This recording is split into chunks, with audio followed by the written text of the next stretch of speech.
It is the Commander Support Mailbag here by Chat Sports. I love doing this segment every single week, guys, because I get to have that two-way conversation with you guys. You know, the other 6 videos we do on a weekly basis here on this channel is just me pretty much talking at you guys.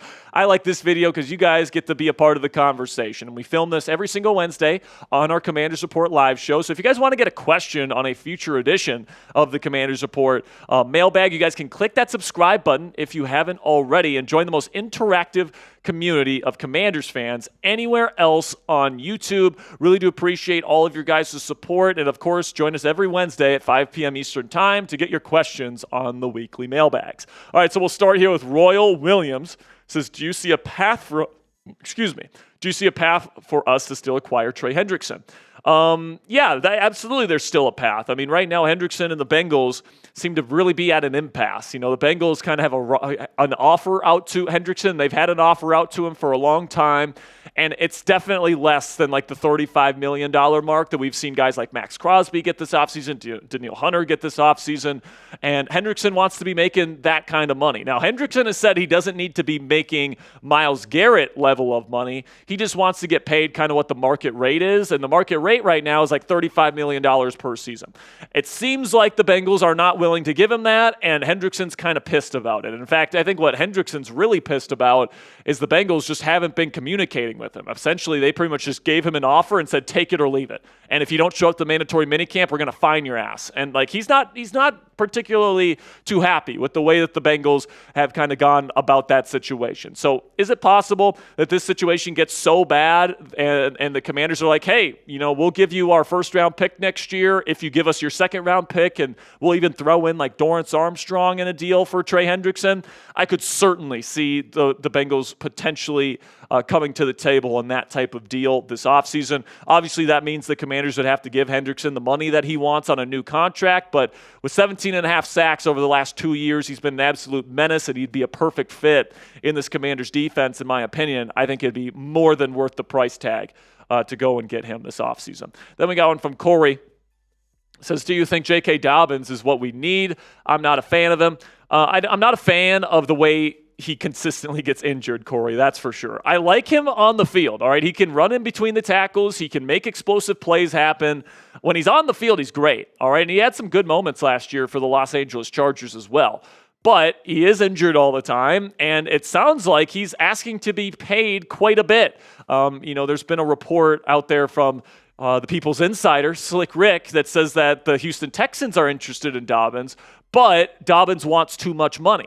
And that's why, you know, they're not close on a deal at this point. So it seems like Dobbins doesn't want to sign with the team unless the team's willing to give him quite a bit of money. And I don't think the Commanders are willing to do that at all. I don't think he's that much of an improvement from Brian Robinson Jr., where I'm willing to pay him a large sum for a running back. And I think that this running back room is perfectly fine. I think B-Rob is just fine. I think Austin Eckler is just fine. Ja'Cory Krosky-Merritt, I'm excited about his future.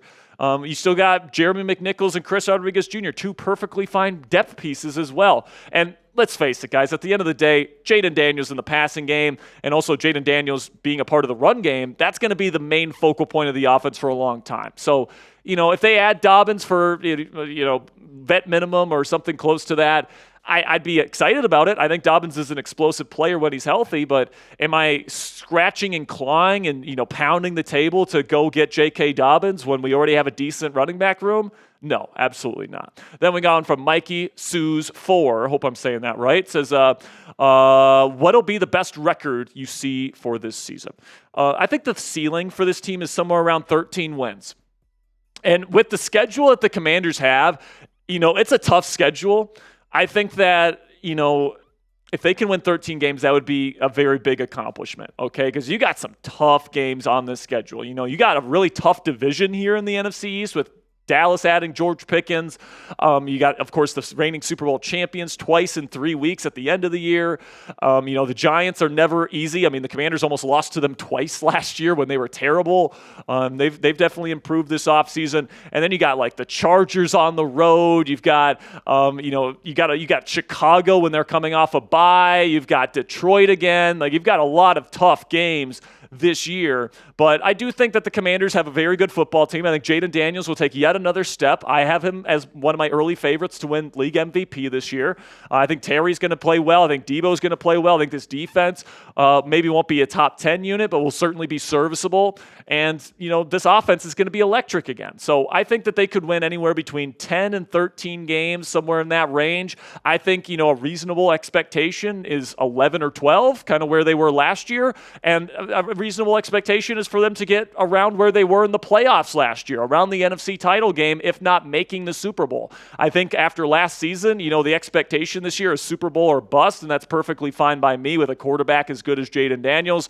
But yeah, I would say probably the highest I could see the Commanders winning this year is probably 13 games. Now it's crystal ball time. Let me know down there in the comments section. Predict the Washington Commanders' record for 2025 down there in the comments section. How many games do you think this team wins this year? My official prediction right now is 11 wins, but I think they could get up to 13. Let me know what you guys think down there in the comments section for today's pinned question. YouTube's going to throw you an ad break here in just a couple of seconds, and when that happens, take advantage of that time by letting me know what's going to be the Commanders' record here in 2025. Then we got one from Keith. Says the Commanders' offense will be explosive regardless with Jaden behind center. My opinion, the extra money we have on free agency should be spent on defense. Thoughts?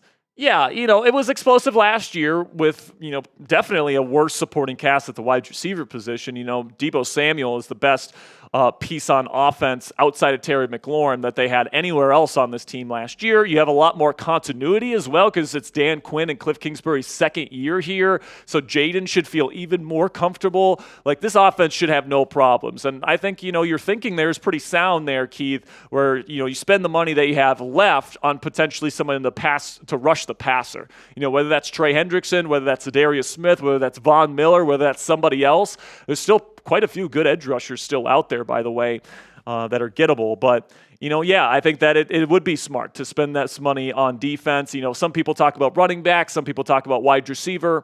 And would I necessarily hate it if they spend some money at wide receiver or running back this year to make the offense better? No. But if it comes at the cost of getting another edge rusher, that's when I think those decisions become bad ones. Then we go on from It's Torch. Says, Jack, how big of a leap you see Jordan Magee taking this upcoming year? Well, he's an undersized linebacker, so we'll see. These kind of second-year players that are day 3 picks, sometimes they work out and they develop after a full offseason, and sometimes they don't. Obviously, it would be great if he does. If he does, you got another player in this group that's going to be a future starter and a contributor for a long time. And if he doesn't, then, hopefully Kane Medrano or somebody else, comes up the ranks. Maybe Dominique Hampton finds a role for himself in this room, but it'll definitely be interesting to see how the linebackers behind Frankie Luvu and Bobby Wagner play this year. Because I think that's going to determine whether or not this team is looking for off-ball linebackers in free agency and in the draft in the years to come. So make sure you guys click that thumbs up icon if you haven't already, if you like today's video and you are a real one. Before we get to the rest of today's questions, let's have a word from our sponsor here at Fanatics, where you guys can get a brand new Jaden Daniels jersey in your closet today by just going to chatsports.com/Daniels and making a purchase. Also, our friends at Fanatics will give us part of the proceeds if you make a purchase using that link. So if you guys want to help us out here at the channel and you want to help yourself out by getting a Jaden Daniels jersey that, let's face it, you're probably going to be able to wear the rest of your life. He's going to be a Commanders legend. Go to chatsports.com/Daniels to pick it up today. Got one from Eli Hokies fan. It seems like Eli is always getting a question on these mailbags, so shout out to Eli. It says, who will get the most interceptions this season? Marshawn Lattimore, Michael Davis, Trey Amos, or Quan Martin? Well, definitely not Michael Davis because I guess we can ask the question about Michael Davis, but he's not on the team anymore. Marshawn Lattimore, certainly somebody that can be locked down when he is healthy. I think that interceptions are a lot about opportunities, so it's kind of hard to kind of answer this question, Eli. But if I had to guess, it's a tough question because, like I said, it depends on the opportunities that they have. The quarterback has to throw the ball in their general vicinity for them to even have shots at interceptions. But you know what I'm going to say? I'm actually going to say Quan Martin as the free safety of this football team. I feel like his ability to read the quarterback's eyes and, move quickly is going to be something that puts him in position to make some interceptions this year. So if I'm going to guess right now, I'm going to say Quan Martin leads this group in interceptions next year. JG says, since you're on a way too early theme, who is your early pick for the 2025 NFC Rookies of the Year? So offensive and defensive. Man, well, I mean, it's not just NFC, right? It's just NFL offensive and defensive rookies of the year. But, Ashton Jeanty is obviously the favorite to be offensive rookie of the year this year in the NFL. But somebody to keep your eye out here for is Caleb Johnson from the Steelers. He's a really, really good fit for their outside zone run scheme, and he's going to be able to, get a lot of run pretty much right away. So I think he's going to have a monster season as well, but Jeanty's going to be like the focal point of their offense. So I'd probably say Jeanty is the favorite there. And then when it comes to the defensive rookie of the year this year, there's a lot of good players in this year's class, man. And I know Commanders fans might want me to say Trey Amos here, but as a number 2 corner, I'm not sure if he's going to be able to get that trophy. I wouldn't be surprised if it's Mike Green with the Baltimore Ravens, man, or Malachi Starks. Those 2 players are awesome players that are ready to go right away. I can't believe the NFL let Mike Green get to the Baltimore Ravens in round 2. So, yeah, man, I think one of those 2 guys has a great shot at getting that trophy. Andrew 2.0 says, do you think the Commanders are going to sign Von Miller or Za'Darius Smith? It's certainly possible, Andrew. I think the reason why they haven't signed one of those guys yet is because they're still pursuing Trey Hendrickson. And I don't think that they want to give up on pursuing Hendrickson via trade because they see how the Hendrickson situation in Cincinnati is kind of not in a good place right now. So, if Hendrickson signs a new deal to stay in Cincinnati, I think very quickly we see the Commanders sign one of these veteran edge rushers. But we'll see what ends up happening here. They went into the season last year with a pretty lackluster edge rusher group, and we were kind of sitting there all offseason for them to pick up an edge rusher, and they didn't. So I hate to break it to some Commanders fans out there, guys, but it's absolutely a possibility the Commanders like their edge rusher room as currently constructed. All right, so I just want to throw that out there as a possibility, even though personally I would certainly want to add a designated pass rusher to this group. So shout out your guy down there in the comments section. Name a free agent that you want the Commanders to sign this offseason. There's still some good names out there, especially at the wide receiver and edge rusher positions. Let me know what you guys think down there in the comments section.